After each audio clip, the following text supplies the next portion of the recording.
siempre me gusta empezar dando las gracias por la respuesta a la convocatoria.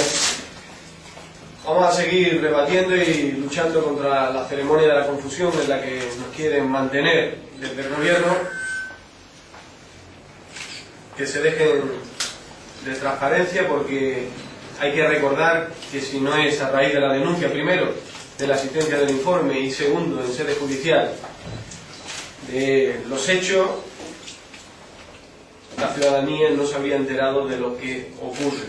Por lo tanto, el rechazo a ese intento de salir ahora como los adalid de la transparencia por parte del gobierno de la ciudad. Movimientos a posteriori solo demuestran la estrategia, pero no la voluntad real. Sobre Urbaser, el hecho ya está judicializado, por lo tanto, a partir de ahora vamos a mantener un respetuoso silencio sobre los acontecimientos a la espera de que haya una resolución final. Somos responsables, consecuentes y sobre todo tenemos confianza en la justicia y no nos cabe ninguna duda de que va a investigarse los hechos hasta sus últimas consecuencias, sean cuales fueren estas. Pero sobre lo que ha ocurrido hay que insistir en algunos puntos, como que el informe ni lo encargó el presidente de la ciudad, ni aparece el segundo informe que tanto se nos ha ido nombrando en estas fechas anteriores, ni se han explicado los 4 puntos del primer informe. Estos son: ¿por qué se permitió el incumplimiento del contrato? ¿Por qué no se ha demandado el pago en concepto de IPSI de las cantidades que se adeudan? ¿Por qué existe ese descuadre de más de 12,5 millones de euros? ¿Por qué no se ha cuantificado en el capítulo 6, inversiones reales, la inversión reflejada en el contrato? Por lo tanto, sobre este último punto sí se ha dicho algo por parte del consejero Martínez, pero no tiene lógica la explicación. La lógica lo que nos dice es que si se ha pagado los camiones y la maquinaria, hay que inventariar esos bienes y por lo tanto tiene que reflejarse en el capítulo 6, inversiones reales, esas cantidades. Y esto es lo más lógico desde el punto de vista contable y lo que demuestra que finalmente la cantidad de tope legal de la estabilidad financiera y presupuestaria de la ciudad volviera a estar por encima de lo legalmente permitido. Pero estas explicaciones que nos ha dado el consejero desde luego no tienen ni la lógica ni el rigor suficiente como para darlas por válidas. El informe no está finiquitado. El informe primero habla sobre esos 4 puntos que he señalado, que todos conocen, pero no apunta en la dirección sobre qué ha pasado con el inmovilizado, qué ha pasado con el material que la propia empresa Urbaser se ha llevado. ¿Cuál es la cuantía? ¿En cuánto se cuantifica ese inmovilizado que la propia empresa se ha llevado, cuando todo apunta a que era propiedad de la ciudad autónoma?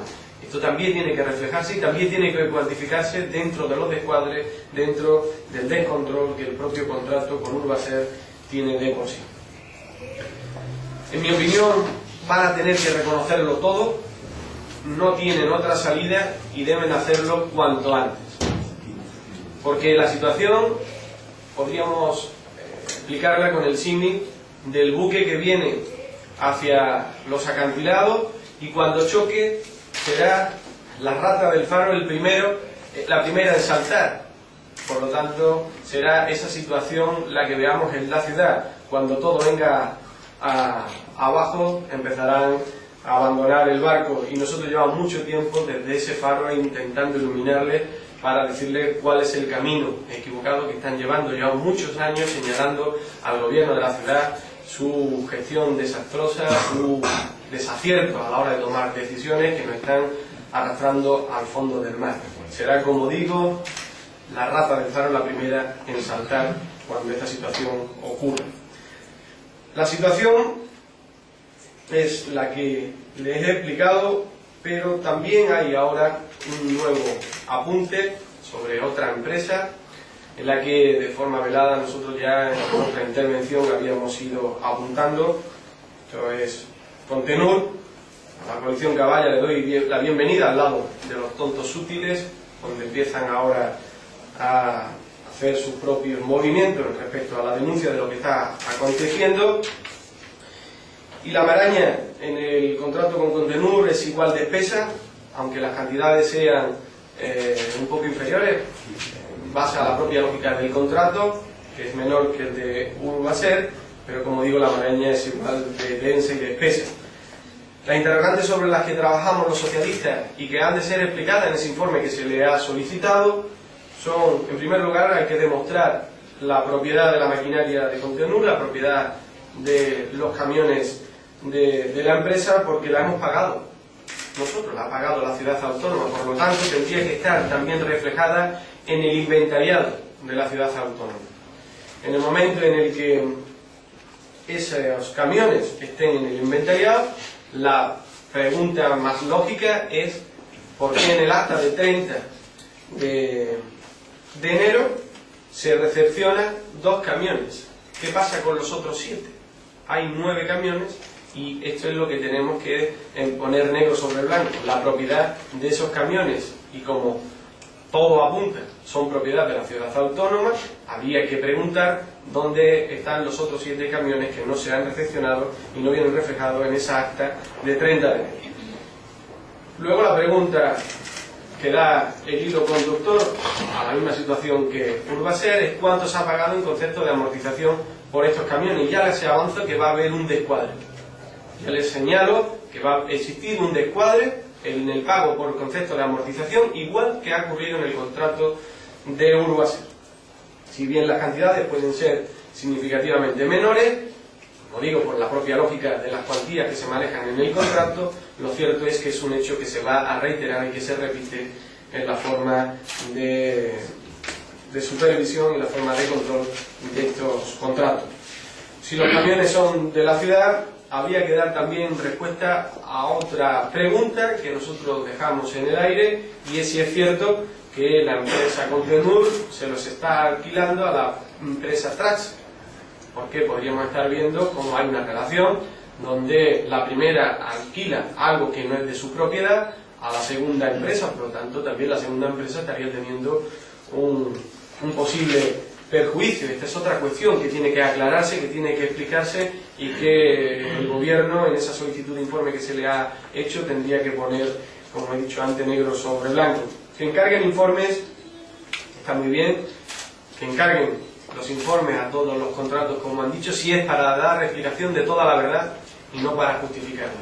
Eso es lo que le pedimos desde el PSOE de Ceuta, que hagan todos los informes que tengan que hacer como consecuencia de que se destapa esta situación que ellos querían mantener en el silencio más absoluto, y que lo hagan para dar las explicaciones veraces sobre lo que ocurre y no para intentar justificarse, para intentar justificar la realidad y para intentar ponerlas a su servicio.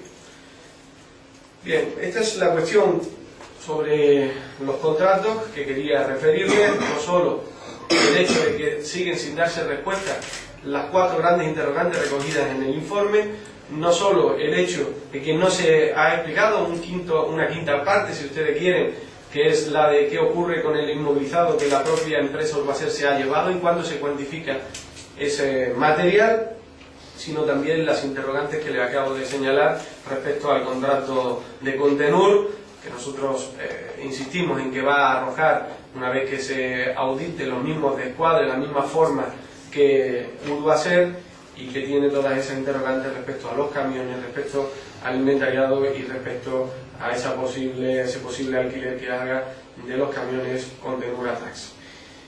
La otra cuestión es que el pleno, como ustedes saben, se celebra este mes. Quisiera avanzarles una de las propuestas que llevamos, porque la situación ya no solo está reflejada en la gestión nefasta y en la deuda que nos está asfixiando, ya hemos hablado en comparativas con otras ciudades, como por ejemplo la de Melilla, y en esa duplicidad que tenemos respecto a esta ciudad que llamamos hermana, sino que tenemos la necesidad de mejorar, de favorecer el tejido empresarial en nuestra ciudad como parte de la solución al problema de crear nuevos yacimientos laborales. Es a través del apoyo a los empresarios locales donde podremos encontrar una mejor salida a las dificultades para encontrar empleo en nuestra ciudad. Por tanto, todas las propuestas que desde el PSOE de Ceuta vamos planteando siempre van en el sentido de intentar darle ese punto de competitividad a las empresas locales respecto a las del resto del territorio para, como digo, fortalecer ese tejido y a través de él crear nuevos puestos de trabajo en nuestra ciudad. Y va en una doble dirección la propuesta que vamos a elevar al Pleno de la Asamblea.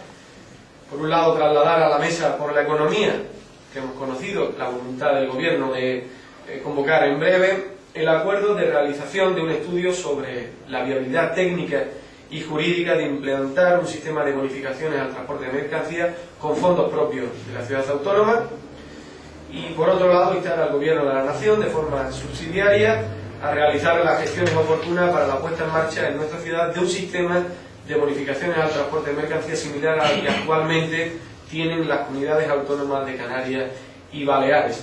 Esta doble intención en la propuesta tiene como objetivo, como decía, sacar de la ecuación, sacar del problema del desarrollo del tejido empresarial productivo en nuestra ciudad el estrecho. Si somos capaces de buscar una fórmula que saque de la ecuación el estrecho, pondremos en un plano de igualdad las empresas radicadas con sede social en Ceuta a las empresas del resto del territorio, y ahí es donde mejoraremos nuestra competitividad, porque tenemos ventajas fiscales, porque tenemos bonificación de la cuota de la seguridad social, por lo tanto es más barato contratar a alguien en Ceuta que en la península, y no solo fortaleceremos las actuales empresas, sino que estoy convencido seremos capaces de atraer nuevo capital privado que genere nuevas oportunidades empresariales y con ellas laborales en nuestra ciudad. Bien, esta es la segunda parte de la intervención en esta rueda de prensa, y antes de terminar y ponerme a su disposición, quisiera hacer dos apuntes, uno respecto a educación, mostrar el apoyo del PSOE de Ceuta a la comunidad educativa, tanto a los padres, a las madres, a los alumnos y a los profesores del Centro José Ortega y Gasset, en su manifestación de un mayor apoyo al centro, pero también poner en valor dos hechos. Uno, la denuncia hecha por parte de la Secretaría de Educación de la Ejecutiva Regional del PSOE de Ceuta, el compañero Manuel Hernández, cuando ha denunciado, y yo reitero hoy aquí, el silencio de la Administración, el silencio de la Dirección Provincial. Todavía no ha ido el director provincial a visitar el centro, todavía no ha permitido el director provincial que el director del centro se reúna con él, y por lo tanto esa denuncia que se ha hecho de forma pública por parte de mi compañero, yo la secundo, la reitero. Igual que pongo en valor hoy aquí por primera vez de forma pública la actuación que se ha hecho por parte de la sectorial de educación, con el compañero Restituto al frente, para, con los medios propios que tiene la propia sectorial, poder entregar una cantidad, si no significativa, pero por lo menos cualitativa, en cuanto a la intención de material deportivo hace varias semanas, hace varios días, al centro. Una vez que esto ocurrió, 24 horas, 48 horas después del incendio, la sectorial de educación del PSOE de Ceuta se movió y puso a disposición del centro material deportivo para al menos contribuir a la solución. Y no se ha hecho de forma pública porque hemos querido mantener siempre ese anonimato, pero me parece que es justo reconocer por parte del secretario general la labor que se está haciendo en los distintos órganos del partido. La Secretaría de Educación con su reivindicación y atención permanente, y la sectorial de Educación con una actuación que me parece que les honra, porque, como digo, ha salido con fondos propios, esto es, fondos propios de los miembros de la propia sectorial. Y por último, antes de finalizar y después de su pregunta, que puede intervenir mi compañera Mari Carmen Ruiz, voy a decir algo que ahora mismo no lo van a comprender hasta que oigan su intervención, pero desde el PSOE de Ceuta tenemos en Mari Carmen el mejor de los referentes, y su experiencia, su situación y su figura debe ser el clavo que nos espolee a todos los socialistas a seguir luchando y a seguir trabajando.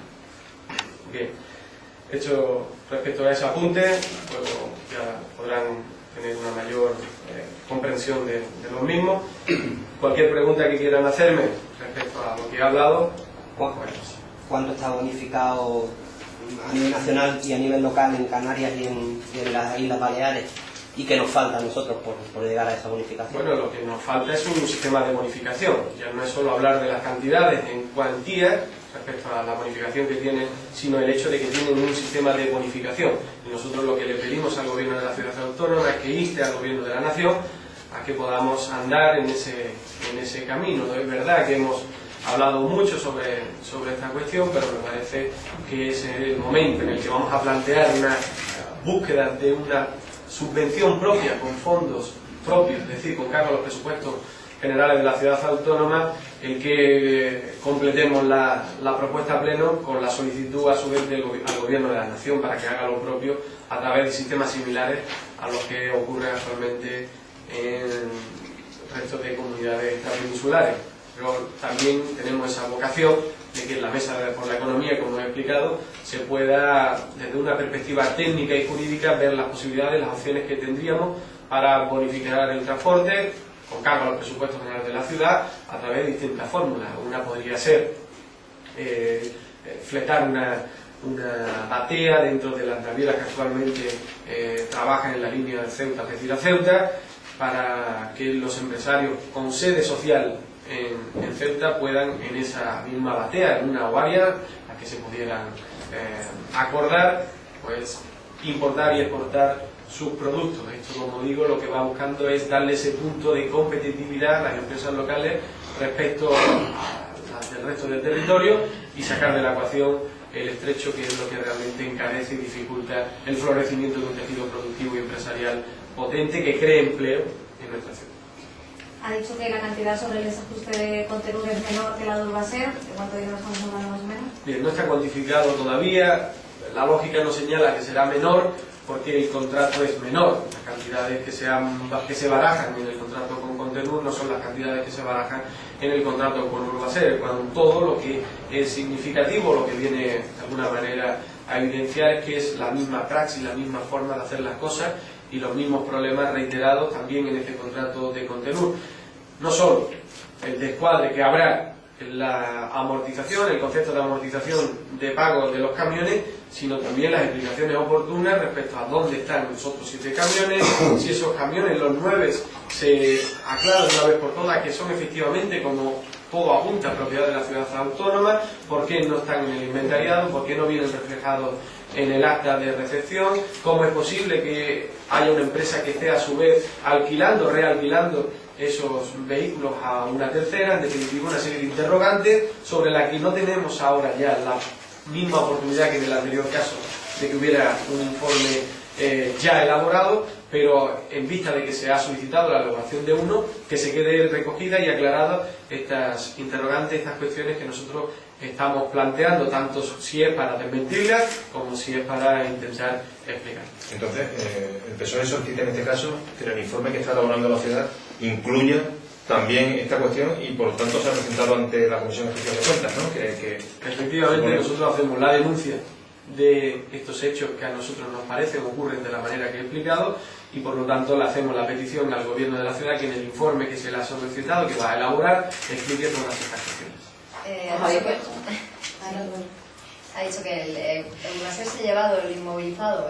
¿Existe un inventario de este inmovilizado también o...? Efectivamente, esto es un hecho y por lo tanto el problema principal es que no hay un inventariado, pero no lo hay en el caso de Urbaser, no lo hay en el caso del inmovilizado de este contrato, tampoco lo hay en el caso de Contenur, y este es parte del problema. La ciudad autónoma no sabe lo que tiene, la ciudad autónoma paga sin saber lo que está pagando y sin saber que es de su propiedad, y así luego las empresas, cuando se van, se llevan el inmovilizado, se llevan los materiales, entregan los vehículos que quieren entregar y todo es un verdadero caos, un caos que nos está llevando a una situación que nadie desea, pero que tenemos que denunciar por la pura lógica de la responsabilidad.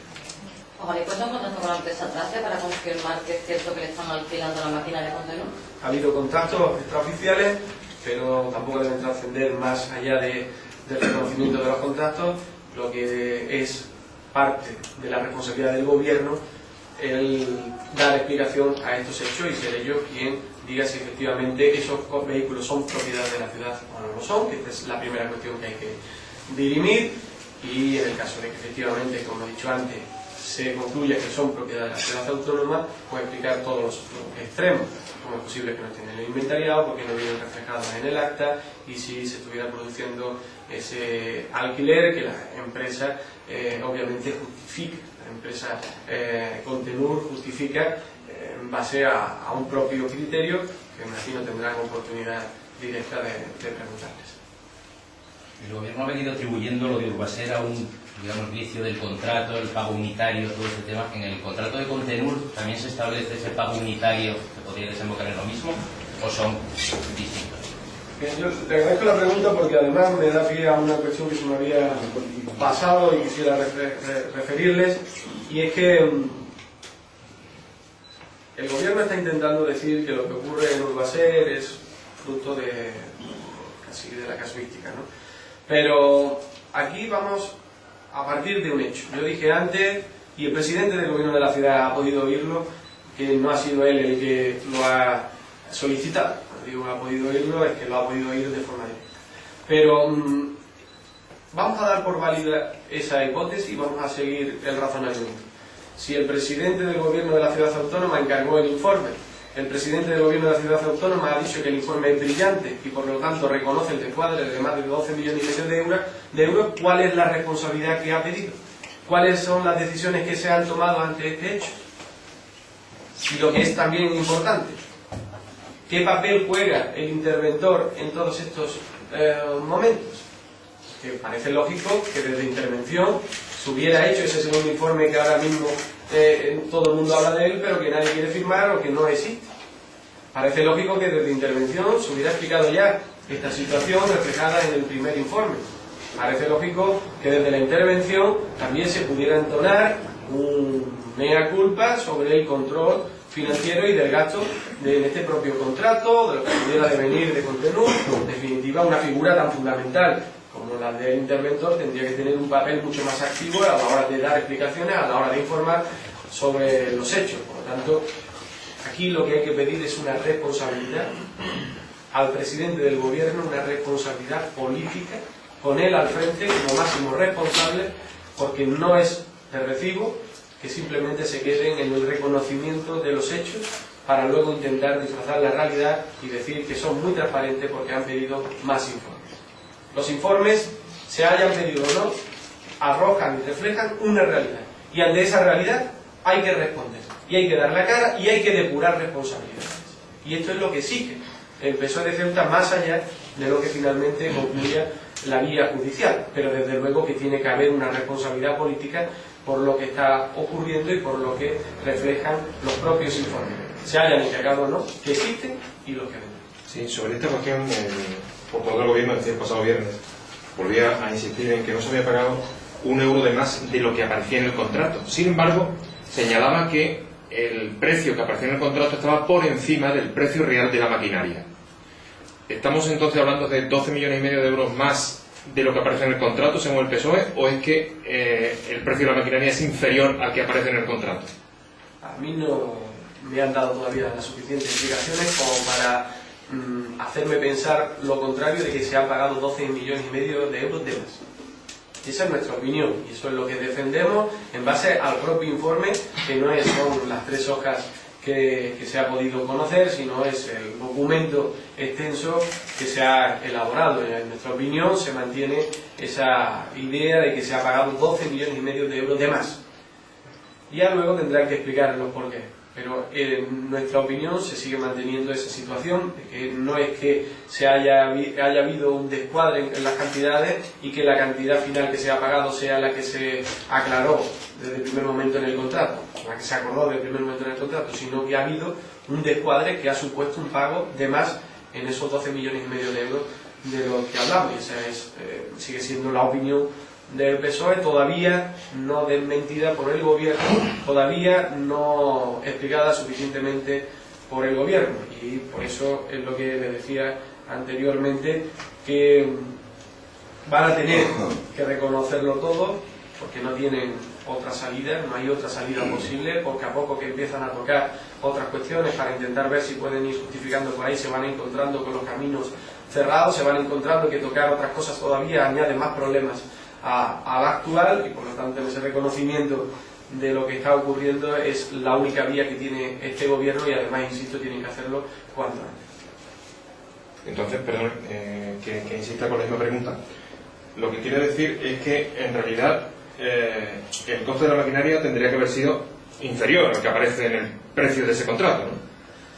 Bueno, el contrato es el que es, por lo tanto es el que había que respetar, y a tenor de la cantidad reflejada en el contrato viene también el descuadre, por lo tanto, por eso le digo, el descuadre es por encima de la cantidad que había que haberse pagado reflejada en el propio contrato. Luego ya podemos valorar si el contrato estaba bien o estaba mal en función de las cantidades que allí se reflejaron, pero las que están son las que son, y el descuadre está por encima de esa propia cantidad. Con el tema de Urbaser se apoyaron en ese informe cerrado. Con el tema de Contenura, ¿en qué se apoya el PSOE para su...? Bueno, pues en nuestro propio trabajo de información y de búsqueda de los expedientes que están en la consejería. Todavía no tenemos, esto no es una cuestión fácil, elaborado un informe propio sobre Contenur. Estamos intentando darle forma. El trabajo que había desarrollado el funcionario en el anterior caso pues ya estaba hecho. Más de un mes que le llevó poder sacar todos los apuntes contables y por lo tanto no es una cuestión fácil, pero ya lo que hemos mirado apunta en la dirección que he señalado antes y nos posibilita para hacer esa exigencia al gobierno que dé explicaciones de momento a estas cuestiones que he planteado. Y ya que lo he mencionado, creo que no está de más también hacer un reconocimiento a la figura de este funcionario, porque hoy estamos hablando de esto, hoy el presidente del gobierno reconoce este descuadre, hoy el presidente del gobierno ha pedido informe sobre el resto de contratos para ver qué está ocurriendo, gracias también a que una persona ha sido muy celosa de su trabajo, ha sido un gran profesional y ha conseguido sacar algo que todo el mundo o desconocía o intentaba que no se conociera. Por lo tanto, un reconocimiento también a la figura de este funcionario y desear que hubiera mucho más como él en la administración, porque las cosas irían seguramente mucho mejor. Esto creo que también, llegado el caso y el punto, es un comentario obligado. Sí, en relación precisamente a ese informe que está elaborando el PSOE, que usted ha mencionado, una vez que esté concluido, ¿tiene intención de trasladar el contenido de ese informe a la Fiscalía, al igual que hizo con el otro que era de la ciudad? A nosotros no nos va a temblar el pulso, igual que no nos tembló en la anterior ocasión. Dependerá de la conclusión final del informe, por lo tanto, si el informe concluye en la misma línea que en el anterior caso, nosotros volveremos a ir a la justicia para que la justicia siga indagando toda vez que el gobierno niegue las explicaciones oportunas o las que den no sean creíbles, porque también puede ocurrir este segundo caso. El gobierno va a jugar a intentar justificarse y a nosotros nos parecerá justificable o no esas propias justificaciones. Por lo tanto, nos reservamos el derecho a seguir emprendiendo cualquier actuación en el sentido que sea, dependerá de la conclusión final del informe. Pero en todo, no nos perdamos de un hecho objetivo, y es que hay un caos real en la gestión del gobierno de esta ciudad. Muy bien, pues te agradezco y Maricarmen, si te parece, pues muy gracias.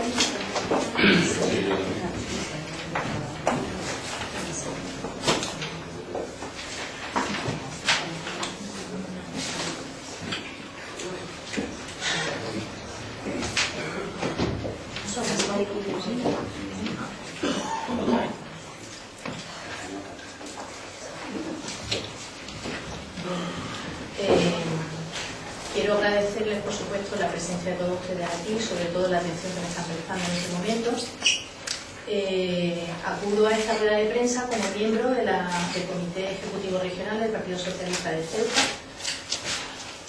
Y el asunto que me trae ante ustedes es un asunto de índole personal, pero que no está exento de carga política, porque lo que estoy haciendo en esta rueda de prensa es denunciar el acoso laboral que he sufrido como consecuencia de mi actividad política hasta el momento, como una práctica que parece ser habitual por parte del Partido Popular de esta ciudad, al más puro estilo fascista, al que lo han sufrido muchas otras personas, pues cuando han ido a pedir ayuda o cuando han ido a pedir vivienda, y en mi caso cuando he ido a pedir que se me permita seguir trabajando en Ceuta y seguir viviendo en Ceuta. En primer lugar, quiero decir que, aunque es por todos conocido, yo comienzo a participar en la vida política de la ciudad desde el 2008 de una forma activa, siendo miembro de los diferentes comités ejecutivos regionales del Partido Socialista de Ceuta, llevando diferentes áreas. He participado en todos los procesos electorales que ha habido desde ese momento en diferentes papeles, ¿no? Como ustedes saben, el último y más significativo fue el de ser candidata al Congreso de los Diputados en las últimas elecciones generales de 2011. Como consecuencia de esta actividad política, pues como no puede ser de otra manera, he hecho declaraciones públicas a través de ruedas de prensa, participación en tertulias, notas de prensa, es decir, lo que se espera de una persona que está llevando a cabo una actividad política pública. Y que además es lo que enriquece la democracia y el pluralismo y enriquece a la sociedad en la que vivimos. Mi situación actual: desde hace un año me he visto obligada a retirarme de la actividad política pública. Hace un año que yo no doy una rueda de prensa, no salgo en los medios de comunicación, no he hecho manifestaciones, ni he participado en tertulias, como forma para intentar mantener mi puesto de trabajo en Ceuta. Y de esa manera evitar el daño que esta actividad política que yo estaba desarrollando iba a tener, la repercusión que iba a tener en mi familia, especialmente en mi hijo menor, que está terminando sus estudios en Ceuta. Yo soy enfermera, llevo 30 años en Ceuta, 28 trabajando para Ingesa como enfermera propietaria de una plaza. No tengo expedientes disciplinarios ni los he tenido nunca, no he sido una persona que ha tenido que coger bajas laborales largas, con lo cual no existe en mi expediente laboral algo que pudiera justificar lo que me está ocurriendo en este momento. Tengo un currículum laboral bastante extenso, que he estado trabajando en diferentes ámbitos de la sanidad ceutí, que me permite conocer pues bastante a fondo esta sanidad de Ceuta. He trabajado en cargos de responsabilidad que pueden demostrar la implicación que he tenido con esta empresa. Actualmente me encuentro en situación de tener una comisión de servicio en plaza vacante en Ceuta. El año pasado, teniendo concedida esta comisión, cuando se produce el cambio de gobierno y entonces se hacen los nombramientos de los nuevos directivos por parte del Partido Popular, pues tengo concedida mi comisión, pero se me informa verbalmente que no me puedo incorporar en mi plaza en el hospital y que me tengo que marchar de Ceuta. Esta información me la da el nuevo director territorial, que es el señor Fernando Pérez Padilla. En esta reunión, en la que me comunica que no me puedo incorporar en la plaza, pues hace referencia a cuestiones que están por encima del ámbito laboral. Es decir, que la decisión no se ha tomado por mi situación laboral ni por mis condiciones laborales, sino que se han tomado pues por otras instrucciones que él recibe, que me indica que vienen desde la Plaza de los Reyes y que están motivadas por mi actividad política. Cuando el director general de Ingesa, el señor Melguizo, que también está recién incorporado, tiene conocimiento de la situación que se está dando en Ceuta, revoca esta decisión y pide que se me vuelva a traer a Ceuta.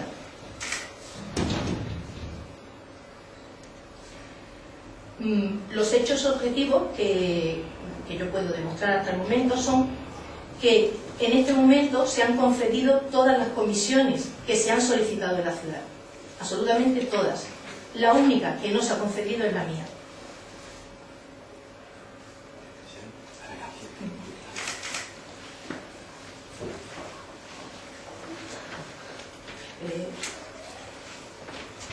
De clásico.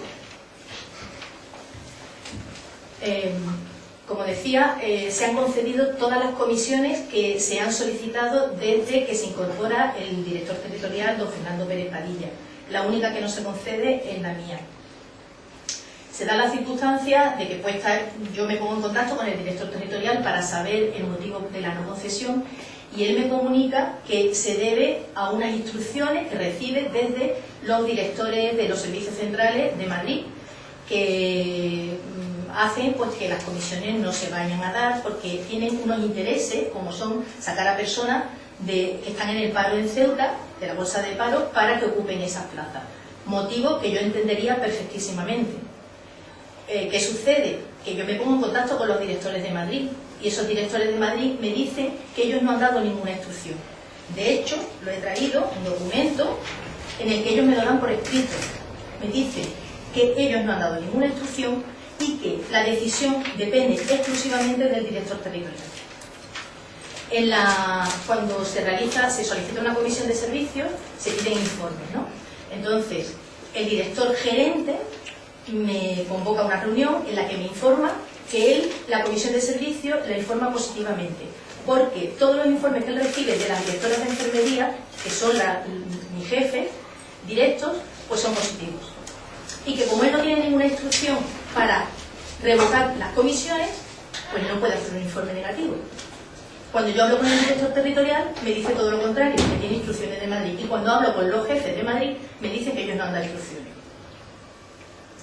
Entonces, como se dio la circunstancia que hace un año el señor Pérez Padilla, una vez que yo me tengo que incorporar aquí por orden de los servicios centrales, me insta a una reunión informal en la que me advierte que no se me va a renovar la comisión. Por supuesto, todo esto que estoy diciendo es a puerta cerrada, es una cuestión en la que informalmente me dice, además me dice textualmente, esta es una cuestión que tiene que ver con tu actividad política, has hablado mucho, textualmente, has hablado mucho, por tanto no se te va a renovar la comisión. Eso hace un año. Efectivamente están cumpliendo lo que hace un año me vaticinaron, no me van a renovar la comisión.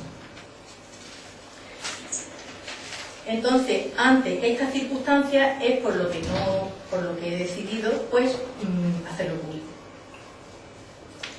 Y lo hago público porque, en definitiva, se trata de una situación que, no siendo ilegal, porque las comisiones son discrecionales, se pueden dar o no se pueden dar a criterio del responsable, pero discrecional no es arbitrario, y esta circunstancia está siendo muy arbitraria. Y además, considero que está siendo inmoral por cómo se ha producido todo.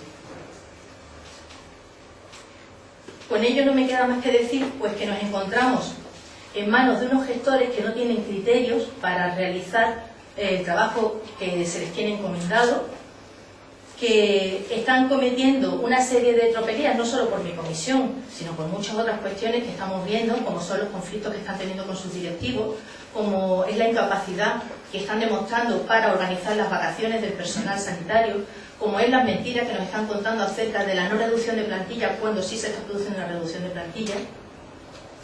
Y todo esto con la repercusión que va a tener sobre la sanidad ceutina. En mi caso concreto, cuando comentan que me quitan la comisión para dársela a alguien que esté en la bolsa de paro, se da la circunstancia de que la Dirección de Enfermería nos convoca urgentemente al equipo de enfermería en el que yo trabajo para decirnos que tienen que conocer que la plantilla de esa planta se va a ver reducida en una enfermera. Una mentira más. Es decir, me están diciendo que van a sacar a la gente del paro, pero por otra parte están diciéndonos que no van a aumentar la plantilla de esa planta.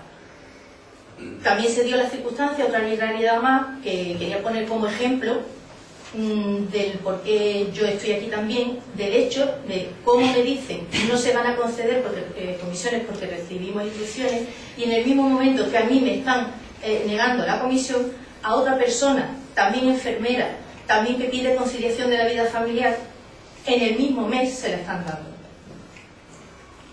Todo ello es lo que me lleva a confirmar que lo que el señor Pérez Padilla me dijo en su momento respecto a que no se me concedía por mi actividad política es una realidad.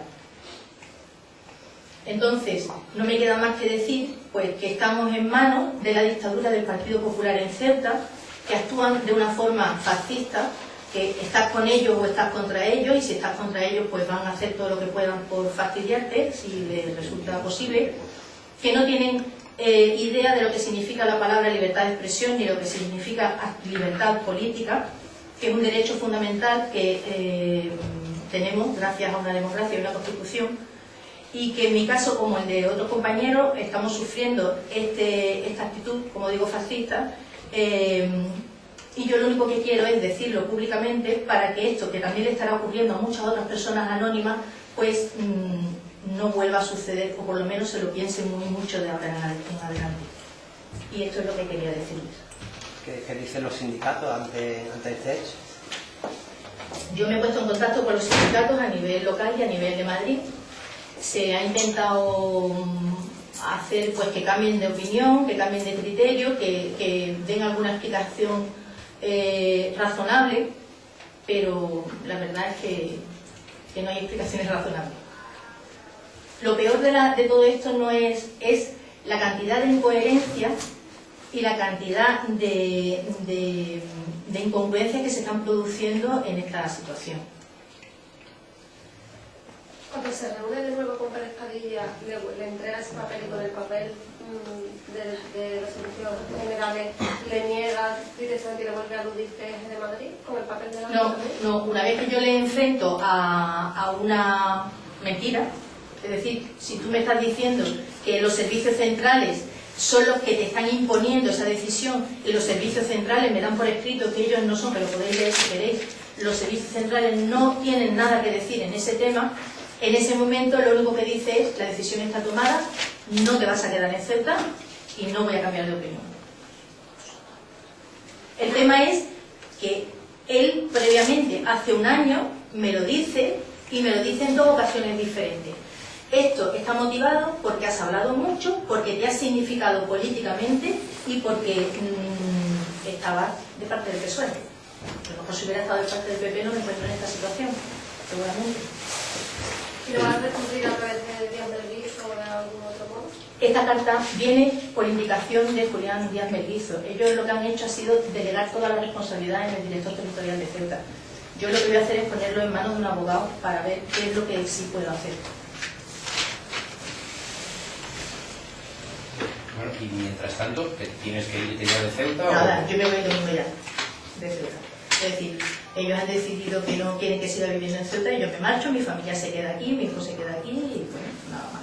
Yo lo que argumento cuando solicito mi comisión de servicios es algo que la ley me da, que es la conciliación de la vida familiar, cosa que ellos no han tenido en cuenta para nada en mi caso. En el resto de los casos, en todos. ¿Tienes constancia de que haya habido algún tipo de trato discriminatorio a los otros representantes, a Ceuta, a la Dirección Territorial, a la Ministra Gerente, a los que han tenido otros cargos con el PSOE? Ahora eso sería velocidad. Ha habido trato discriminatorio, ha habido trato en este sentido a compañeros del partido, sí, que se están viendo, vamos, a la vida están.